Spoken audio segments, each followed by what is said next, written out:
Sistem pencernaan pada manusia. Tahukah kamu apa itu sistem pencernaan? Sistem pencernaan adalah proses pemecahan makanan menjadi molekul sederhana. Sistem ini berfungsi untuk mencerna dan menyerap nutrisi yang dibutuhkan tubuh. Sistem pencernaan itu terbagi menjadi dua. Yang pertama ada pencernaan mekanik, dan yang kedua ada pencernaan kimiawi. Pencernaan mekanik adalah pengubahan makanan dari bentuk kasar menjadi halus dengan bantuan gerakan alat-alat pencernaan, contohnya seperti gigi, lambung, dan lain-lain. Sedangkan pencernaan kimiawi adalah pelarutan makanan oleh enzim-enzim pencernaan, mengubah makanan dari bermolekul besar menjadi bermolekul kecil, contohnya ialah kelenjar pencernaan. Organ-organ pada sistem pencernaan. Yang pertama ada rongga mulut, kerongkongan, lambung, hati, kantong empedu, pankreas, usus halus, usus besar, rektum, dan anus. Sistem pencernaan terdiri dari saluran pencernaan dan kelenjar pencernaan.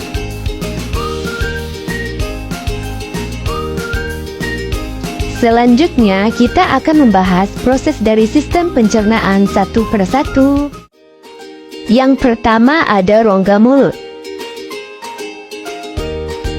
Mulut adalah tempat masuknya makanan dan dimulainya proses pencernaan mekanik dan kimiawi. Makanan tersebut akan dikunyah menjadi potongan-potongan kecil dan dicampur dengan air liur yang mengandung enzim amilase.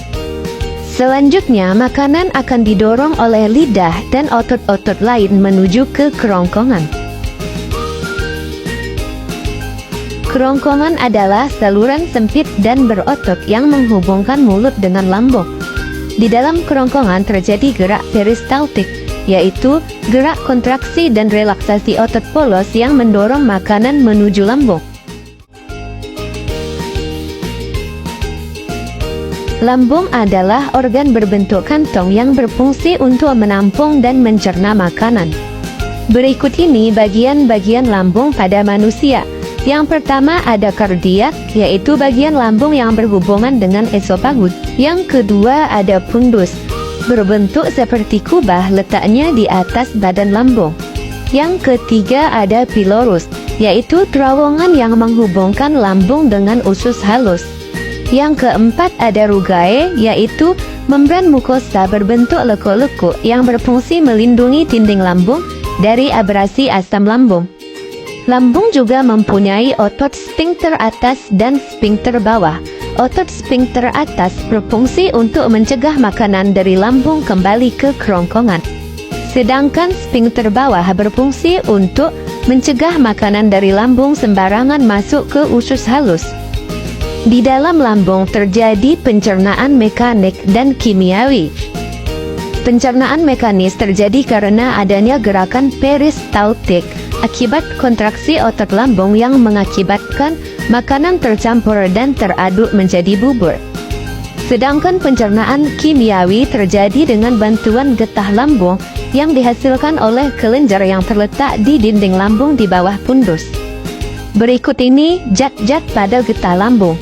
Yang pertama ada asam lambung atau HCl, yang kedua enzim pepsin, yang ketiga enzim renin, dan yang keempat ada hormon gastrin. Organ selanjutnya yaitu usus halus. Usus halus adalah organ terpanjang dalam sistem pencernaan dengan panjang sekitar 6-8 meter. Usus halus terdiri dari 3 bagian, yaitu yang pertama duodenum, yang kedua jejunum, dan yang ketiga ileum.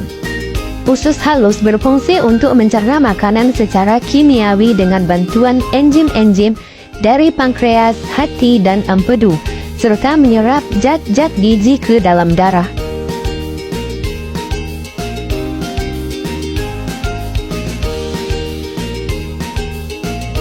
Selanjutnya usus besar atau kolon. Sisa makanan yang tidak tercerna dan tidak terserap oleh usus halus akan masuk ke usus besar. Usus besar terdiri dari 3 bagian, yaitu sekum, kolon, dan rektum. Di usus besar terjadi penyerapan air dan garam mineral dari sisa makanan. Sisa dari makanan tersebut disebut dengan feses.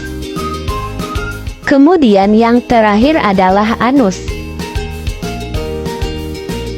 Bagian akhir usus besar disebut dengan rektum, dan di sini tidak lagi terjadi penyerapan air. Rektum dapat berkontraksi sehingga menimbulkan defekasi. Defekasi adalah proses pengeluaran zat sisa pencernaan melalui anus.